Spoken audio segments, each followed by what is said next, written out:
Welcome to the NIH Chief Social Work Informational Webinar.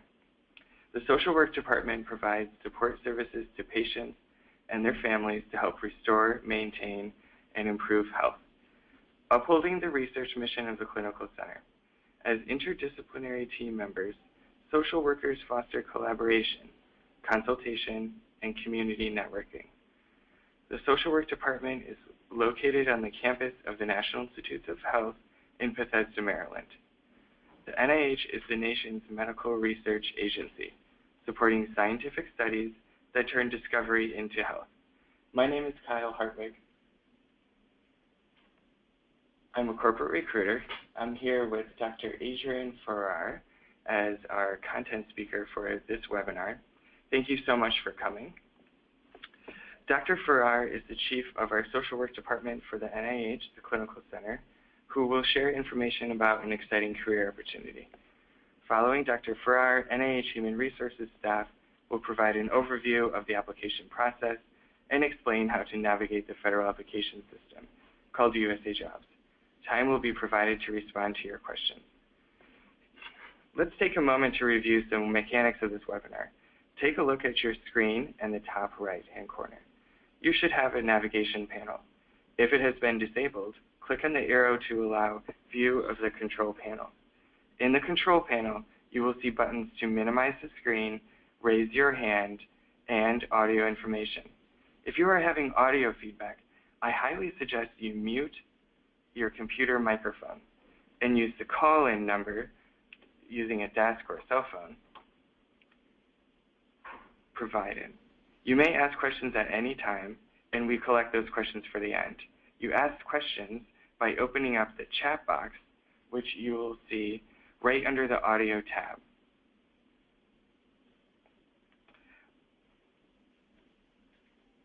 Let us begin. Dr. Adrienne Farrar earned her PhD from Catholic University and has served as the chief of the Social Work Department, often referred to as SWD, since 1994. Prior to that, she served as the deputy and then acting chief since 1991. She has been a leader in medical social work for over 30 years. She has many presentations and peer-reviewed publications associated with her research on ethical dilemmas and ethical stress in healthcare settings. My name is Kyle Hartwig. I'm a corporate recruiter, and I'm an alumni from Georgetown University. Let's please welcome Dr. Farrar. Good afternoon, everyone. I'm going to tell you a little bit about the Social Work Department so that you'll have a good context in which to consider the various aspects of work here in the Clinical Center's Social Work Department. Next slide, please. We're going to talk a little bit about the organizational structure of the department, the history, a little bit about the history, the similarities and differences between the clinical centers as an organization and academic medical institutions that we compare ourselves with, as well as the programs that are embodied in the social work department. So our organizational chart is very simple. It basically relates to the 30.5 FTE that we have in this department. There's a coordinator for each of those divisions: language interpreter coordinator, the performance improvement manager supervisor, who's a social worker, the clinical program supervisor, who is a social worker, the education and training manager supervisor, who is a social worker, and the special program / volunteers. It just so happens that the person who manages our volunteer program is also a social worker. And you can see underneath the kinds of staff that they supervise, including the volunteers that are assigned to their program. So the social work department in the clinical center has been around since actually 1954, which is the year after the clinical center opened. And as you can see on the bottom in our fabulous initial world at the clinical center, we started with the National Cancer Institute, which is NCI, National Heart, Lung, and Blood Institute, NIMH, National Institute of Mental Health, and NIMDS, National Institute of Neurological Diseases. Those were the first institutes that were here. And we grew along with the organization. So that by 1980, we started with our student program. At around maybe later in the 80s, I would say, the volunteer program was added to the social work department. As an offshoot of the volunteer program, we found that we had quite the need for language interpreters, and so we started recruiting language interpreters for our department and for the clinical center. To keep a track of all of these activities, in 2004, we introduced our own data management system, which is called the Social Work Activity Tracking System, and we continue to use that today for many things having to do with understanding how our workload and our work is performed. By 2004, we were able to hire our first FTE for our interpreter program, and at this point, there are about 5 people in that program who are staff members. And in 2010, unlike other hospitals, we hired our first BSW. We had not had one in the department prior to that, and we do now. Across all these years, there have been people in the department who have been very active in presenting, publishing. Of course, multidisciplinary collaboration is a huge function that we do here, and so this hopefully gives you an idea of how long we've been around and the kinds of activities we've grown into. So how are we set up? What makes us kind of similar to other hospitals, but also what makes us different? And what makes us similar is that we, like other hospitals or academic medical centers, we are patient-focused.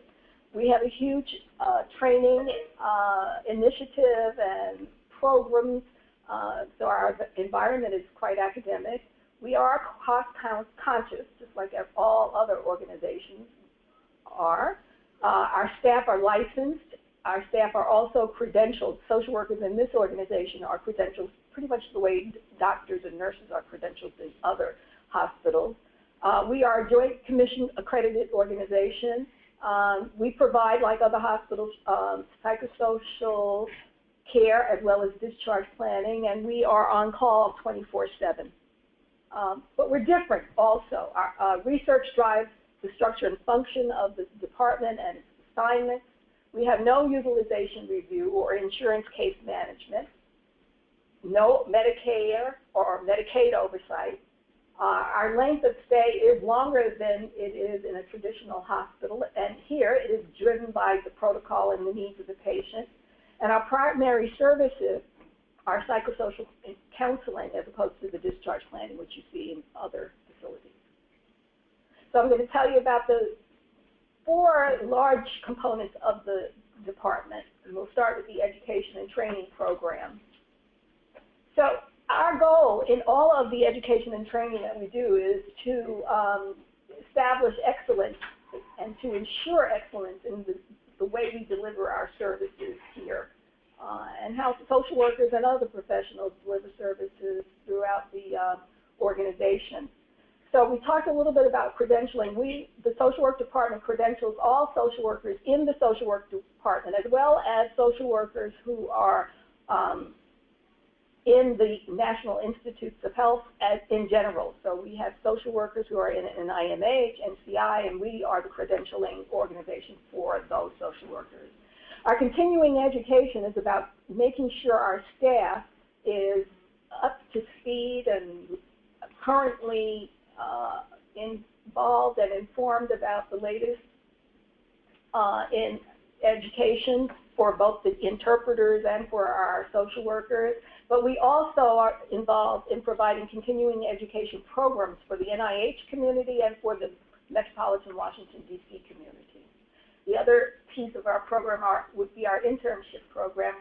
We have social work interns from definitely the metropolitan Bethesda, Maryland area, but also from all over the country. We've had students from Alabama, Texas, from the University of Pennsylvania, so we train students here. In addition, we have had a very robust cadre of students for our language interpreters program, and those students come either from predominantly Western states or from Puerto Rico, and they help us with our, and we offer them an internship opportunity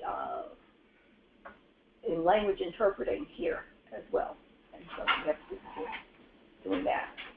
Our volunteer services program supports various areas of the clinical center, CC, meaning clinical center, and ICs. In this world, ICs refers to the institutes that are here.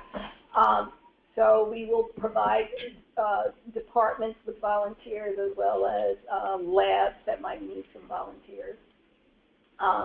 We develop programs based on current needs and initiatives. We've been involved with the strategic goals of the clinical center and using volunteers to accomplish some of those goals. In doing the volunteer program, we ensure that they are provided with an orientation and the training that's necessary to comply with the Joint Commission. In addition, we provide supervision of our own volunteers, and we assist with the supervision of volunteers who are assigned to the various departments and institutes throughout the clinical center and the NIH. In general, we have about 150 active volunteers, and about 40 to 60 of them at any given time might be either NIH volunteers or community volunteers who act as interpreters. Our summer program, there's always quite a number of students who are here and come through during the summer, and it ranges about 50 or 60 volunteers per summer.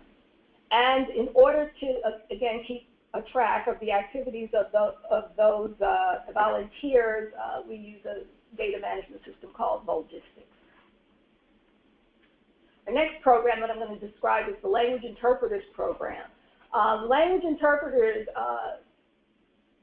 probably one of the most fascinating aspects of the job that I have learned about and educated myself about since I've been at the NIH.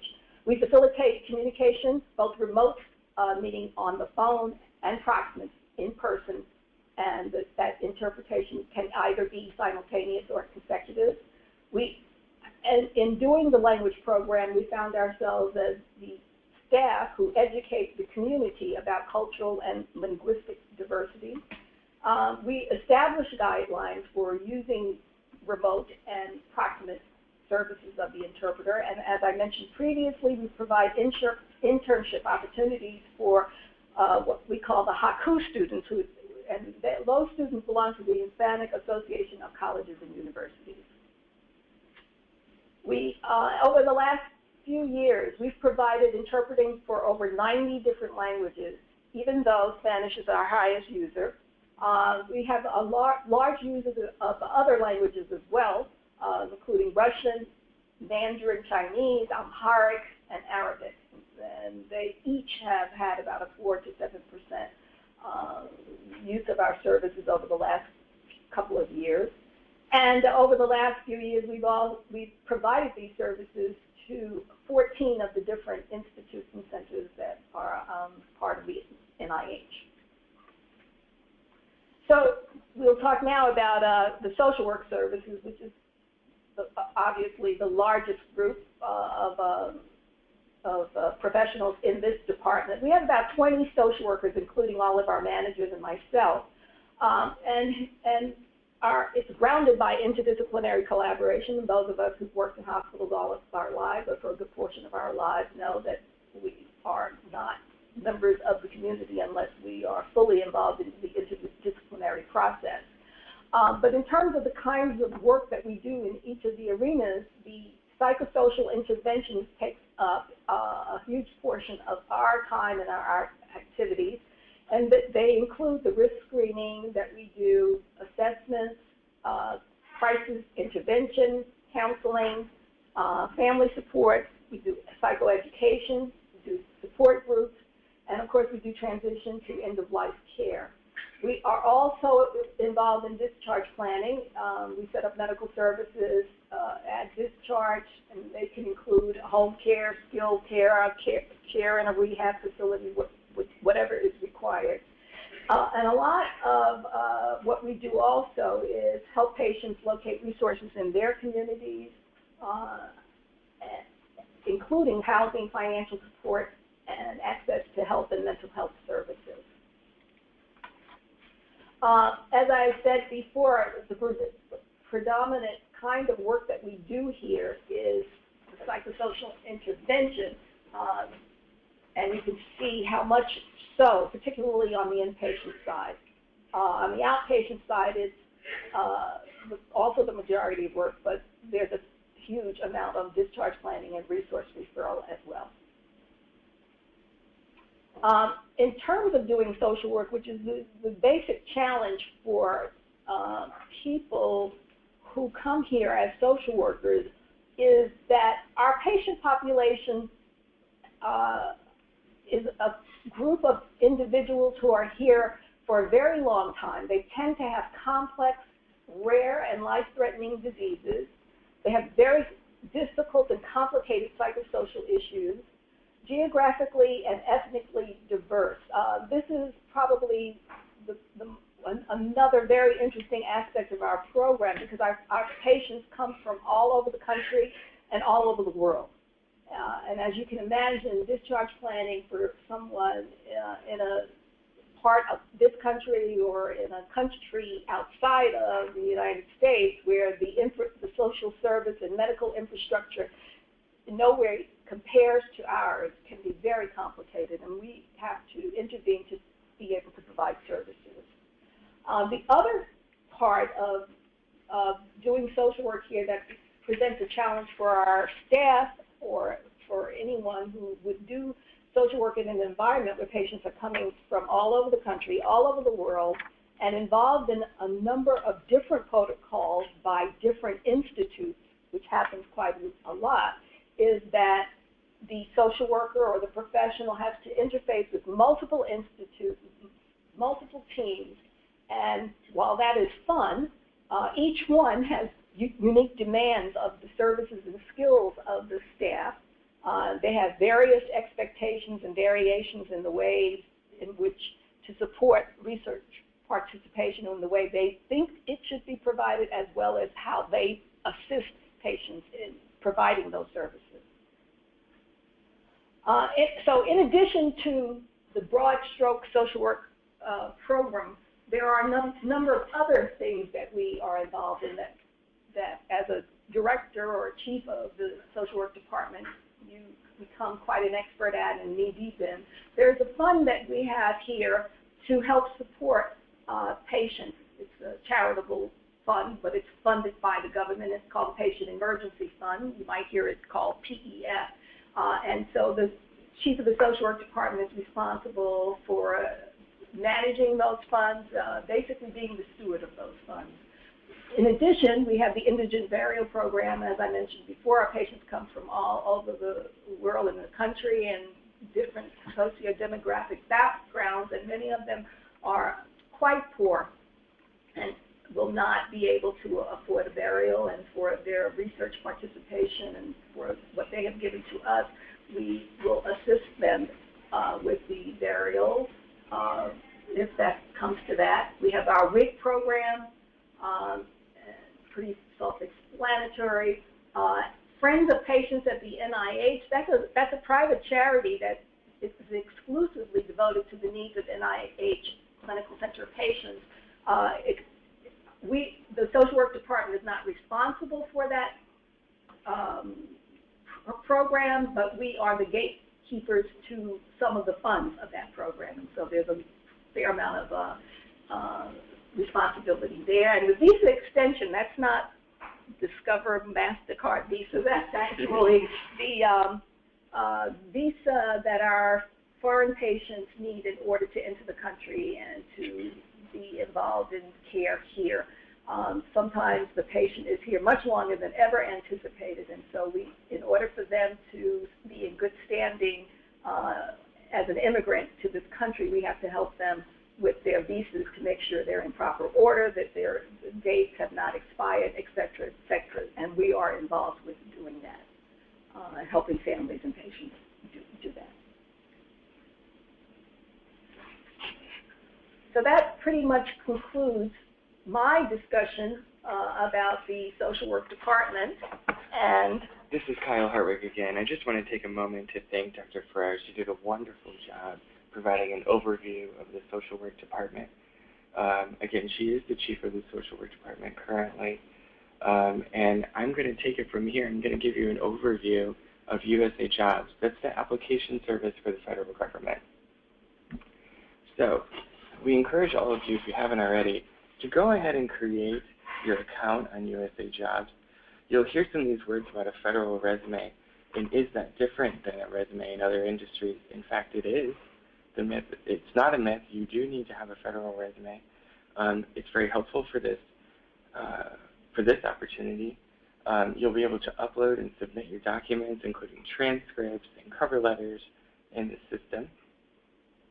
And we hope that you do apply to this specific opening. So that website is www.usajobs.gov. You can have up to 5 resumes. And there's also a resource center if you're wondering a little bit about how do I create a federal resume, what's important. We'll get into that in a little bit. And this is a screen of where you would go ahead and create your account. And this is what it looks like inside the application system.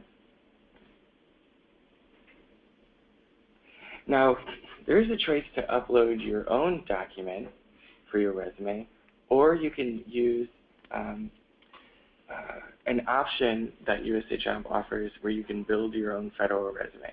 For those of you that want to simply kind of copy and paste your resume that you already have or might be working on and include all the information you need for your federal resume, it may be helpful to use the Federal Resume Builder because it provides fields which you then simply fill in. So after you start uploading documents and things, you'll see those in the system. If you're applying from another agency, we encourage you to include something called an SF50. That's sort of like your one-page employment overview. You do not need to submit that if you're applying from another industry. This is our web page, our job web page. And if you look on the bottom left-hand corner of the screen, this is where you can find the job open out there on the internet. It's an easy way to find it. You can click Jobs for All Applicants. So I'm now going to hand it over to Sharina Brown. Sharina Brown is our staffing specialist that's here to help us today, and she's an expert in these matters. She has a degree from the University of Wisconsin, and she's just finishing her Master's in Public Administration at American University. Sharina? Thank you, Kyle, and thank you, Dr. Farrar, for that information. Again, my name is Sharina Brown, and I am the serving specialist for this vacancy announcement. I just want to take a few moments to talk about the specifics of applying to this career opportunity. First, you'll notice here the open periods for this announcement is the position will close at 11:59 p.m. on Monday, May 18th. So all of your documents should be submitted by this time in order to be considered for this position. You must turn in your resume and your transcript. However, if you're unable to turn in your transcript, if you're selected, you will need to produce your official transcripts showing your master's in social work and a copy of your license to practice. In addition to the background information that Dr. Farrar has provided, it's important that you read the announcement carefully and in its entirety to learn more about the NIH Clinical Center Social Work Department and what it has to offer and understand what is required for the position. It's also a good time to review your resume and ensure that you've adequately detailed how you meet the specific qualifications of the position. Second, you'll also notice the How to Apply at the top toward the right tab. It's in the announcement. If you click on the tab, you'll be able to view the assessment questions before submitting your application. And this feature allows you the opportunity to explore further the nature of the position and determine how your experience aligns with some of the functions of the position. You are now looking at the assessment questions. The first 3 focus on your credentials and experience. Your responses to these questions are subject to verification by the HR specialist, and your resume will be evaluated to determine if you are among the best qualified for this position. The second question specifically asks if you qualify because you have 1 year of specialized experience performing the following types of tasks, and I'll just read those examples. Leading and supervising social work in a complex hospital setting, i.e. academic medical center, tertiary care referral center, or clinical research hospital. Developing and implementing clinical social work policies, procedures, and training programs to improve the psychosocial functioning of patients and families. Providing multifaceted consultation to interdisciplinary care teams and other staff, and evaluating the effectiveness of social work programs and delivery of care in a complex hospital setting. Remember, just as I said a few moments ago, your resume will be evaluated against these examples to determine if you have the 1 year of specialized experience. Lastly, these assessment questions will ask you to rate yourself on a number of tasks. Your level of expertise can be justified in your resume as well. Please answer honestly, but not modestly. And good luck with your applications. If you have any questions, my name is in the announcement. And after you reviewed the assessment questions, you can hit the Apply Online button, and then you'll select if you've reviewed your resume, and you'll select if everything in your application is true, and it'll be matched with what's in your package. After you apply, within 16 days, calendar days, from the close of the announcement, you'll find out through an email if you've been referred to the selecting official, and 1 to 2 months afterwards, between that time, you'll be called potentially for an interview. Okay, thank you for Sharina. That was excellent. So at this moment, we'd like to take any questions if there are any. So I'm just going to give a moment. Remember, you can type your responses in the top right-hand side of your screen in the questions panel. I see we have a number of questions. Let me consider the first one. Dr. Farrar, could you expand a little bit on the future of the social work department and maybe what some of the priorities might be? Okay.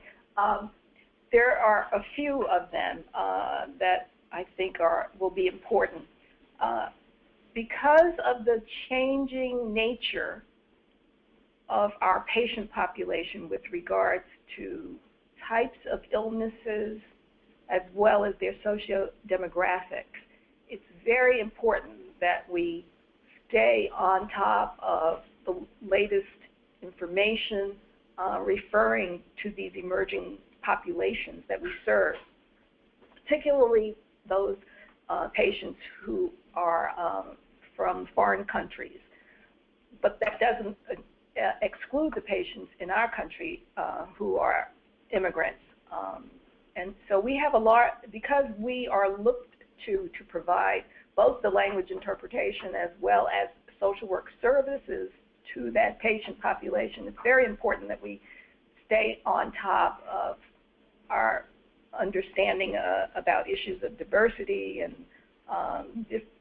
particularly how families view illness from different cultures, who's in charge of decision-making in different cultures. So it's really important that we stay on top of that and develop our expertise in that. And actually, you could also, because of the unique nature of this organization, you could also say that it's important for us to spread the word about services and the kinds of unique needs of research patients. For example, we might have patients from Uganda who have a specific kind of illness, and their psychosocial needs are very unique. We might have Ebola patients here. Their needs are extremely different and unique to our environment, or we might have something to say to other social workers about how to care for and treat patients with these illnesses that aren't widely disseminated throughout the world. And so we have something to contribute to that, and we need to stay on top of it. We need to be very much engaged with the institutes. They are, of course, our interdisciplinary collaborators, but we need to be sure that we're constantly engaged with them so that we're providing the services that they need, but we're also involved in their development of protocols so that we can help them figure out before the patients get here what the patient's needs will be. And the final thing that I think the department needs to move towards is more in terms of demonstrating and participating in this whole evidence-based practice effort that's going on across the country. There's probably a greater opportunity to engage in that here than there are in other academic medical centers, and I think that would be quite a contribution that we could make to this environment, but also to the social work profession by doing more of that. Dr. Farrar, thank you for that answer. I think you really expanded upon the value of diversity and how it influences your services here, and no doubt has an impact on our nation as a whole. Let me move on to the second question here. I think it's a good one. Sharina, this might be a good question for you. What is the most common mistake that applicants make during their USA Jobs application process? Yeah, that is a good question. I think a big common one is not reviewing their resume prior to submitting the application. You just want to make sure that you proofread your resume and that you're providing enough detail to explain how you meet the qualifications of the position, because in the announcement it specifically, not verbatim, but states that show in your resume how you meet 1 year of specialized experience, and it provides those examples. So oftentimes applicants are not providing enough information. And keep in mind that the human resource specialists are reviewing the announcement, not the subject matter expert who is hiring before it gets to them. I also think that not reading the announcement carefully can be a common mistake if you're not exactly sure what the qualifications are for the position. Everything is outlined in the announcement, and if you don't meet those, or if you don't meet those and don't really read what is necessary to make a complete package for submission, it could pose some problems. Thank you, Sharina. It sounds like reading the announcement, and particularly the specialized experience section of the announcement, and providing examples in your resume that can help you meet those examples of experience can be really important. Absolutely. I think we have another question for you, Sharina. It seems to be that there's 2 job announcements out on USA Jobs. Can you explain the difference between the two so that I can apply to the right one? Yes. So the DE announcement, I don't have the exact number in front of me, but you'll see it says NIH-CC-15-DE and the rest of the numbers. That is for external applicants and government status employees. So anyone who has never worked for the federal government before can apply, and any preference eligibles can apply to that announcement. And then the other announcement will say NIH-CC-MP, which is merit promotion. That announcement is for applicants who have status, which means that they currently work in the federal government or have reinstatement eligibility, meaning that they've worked in a have career tenure for at least 3 years, or any preference eligibles, Schedule A individuals, anyone with a disability that has a letter from a vocational rehabilitation center or a doctor, and any preference eligibles as well who may have a disability. Excellent answer, Sharina.